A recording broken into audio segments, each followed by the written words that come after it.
If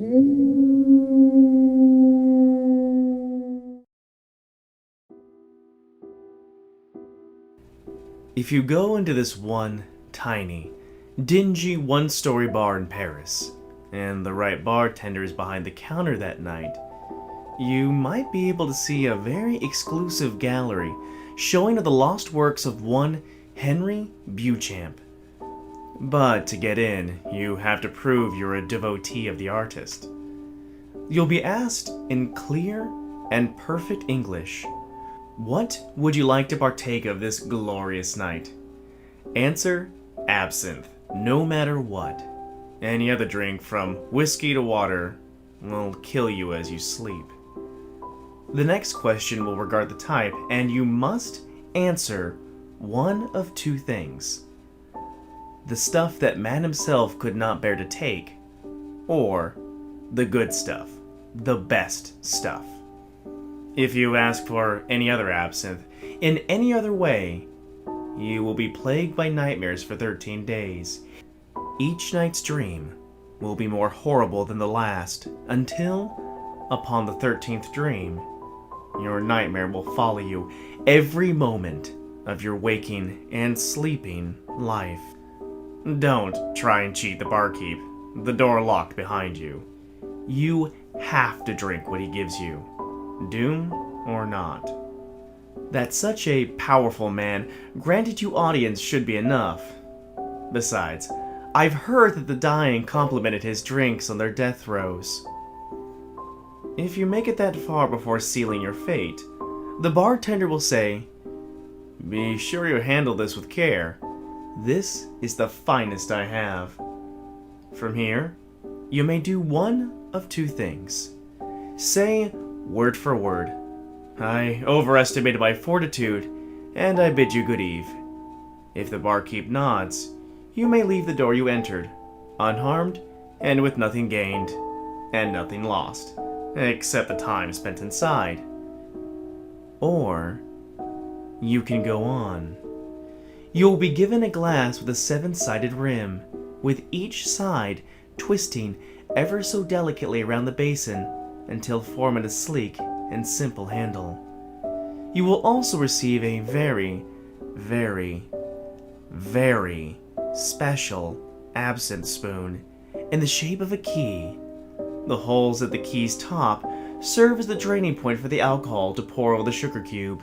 And, of course, an unmarked bottle, stripped long ago of its label, scraps of paper sticking to its sides, covered in the rot of decades past.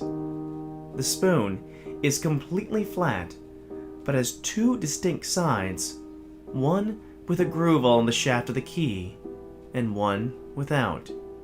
Turn the shaft down so its groove will be facing down. If you attempt this face up, your absinthe will taste foul, your nose will burn, and your eyes will shrivel in their sockets with unspeakable horrors not of this world. Now, if your spoon is the right way up, begin preparing the absinthe as one would. Put the sugar on the spoon, and pour the alcohol over it so it gains its color and special qualities.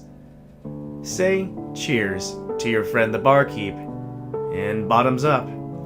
If you don't, the absinthe will burn every innard it touches with the power and pain of sulfuric acid. If you've done it right, the already dim lights will go off, and darkness will consume the bar. Don't be afraid. The darkness is the cue that you've been approved for the exhibit. Wait out the darkness, and keep silent as the dead, lest the bartender decide to make you so. Eventually, not too long, 2 or 3 minutes, a green floodlight will shine brightly on a door on the far wall of the bar. The bar will be bathed in green, and not just from the floodlight. Little, luminescent spirits will gently drift through the room, and the barkeep will no longer be there, nor any other assuming patron inside before. There's no danger by this point. Consider it a safe point. If you didn't finish the absinthe, you don't have to. But you might need the alcohol. Either way, take the spoon and put it in the keyhole of the green-lit portal's doorknob. It will fit perfectly and reach the end of the keyhole with a resounding click.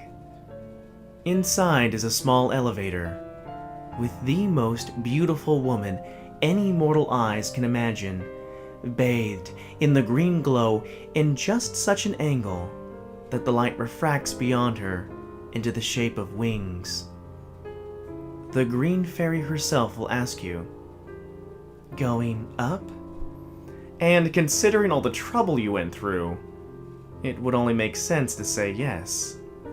Now, you have one more hurdle to clear.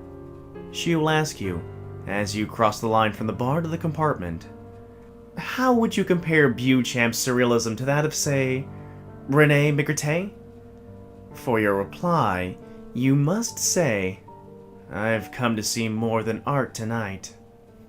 If you don't, the green floodlight will blow out, and the doors will slam shut, and the elevator will plummet through a seemingly infinite blackness, before a red light grows brighter as the elevator nears the very depths of hell.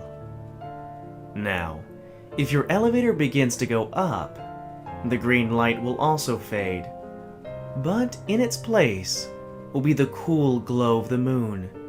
But before you even recognize it, the elevator will reach the top of its, well, let's call it a shaft to not get too intricate. Now, I'm not as sure about this as the rest, but I've heard that if the green fairy kisses you on the cheek as she leaves the elevator, you will always be blessed with a creative inspiration, a permanent, ever-changing muse. You can't ask her to, and you can't kiss her. She has to do it of her own volition. If not, well, nothing. But no reason to do it anyway and anger the woman who was responsible for keeping the Beauchamp painting safe for so many years. You will enter, from the elevator, a turn-of-the-century parlor with a large poster of Henri Beauchamp on the left side of the opposite wall. On the right is a door.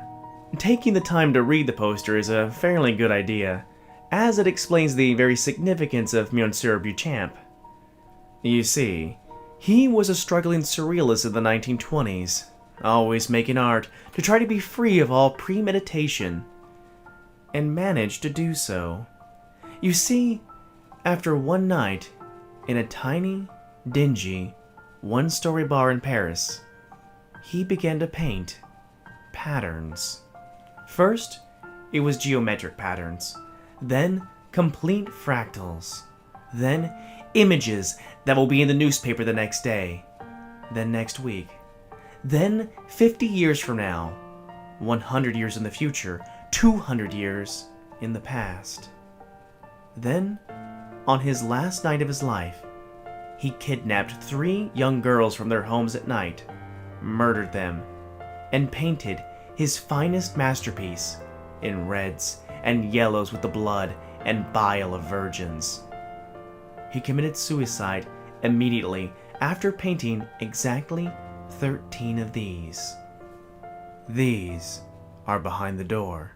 The first 6, from the left, show from left to right the genesis of the universe, the only true visage of God as viewable to the eyes of man, the true image of Jesus Christ, the sprawling clouds of heaven, every pope from the first to faces not yet recognizable, and a portrait of Jesus' appearance in the second coming. The other 6, on the right, show from right to left the cataclysm of the universe, the only true visage of Satan as viewable to the eyes of man, the true image of Judas, the sprawling flames of hell, every human embodied demon from the first to faces not yet recognizable, and a portrait of the Antichrist in his second coming. Now, 6 and 6 make 12. But what of the 13th? This 13th painting is turned around on its wall pin, the image facing the wall.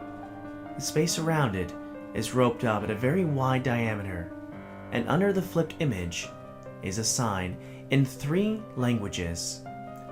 The top is in the scriptures of the seraphim. The bottom in the runes of the highest demonic orders.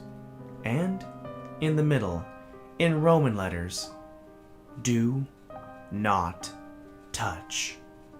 Now, like the kiss, I can't say this part with as much certainty, but all the same, I heard that somehow, as he died, Beauchamp flayed his skin, his organs, his very soul, into some sort of collage. How he took his dead body and created such a horrific masterpiece, I could never say, nor would I ever dare to. So, if you make it, maybe you can flip the canvas over and tell me sometime. And you can tell me about it over a drink.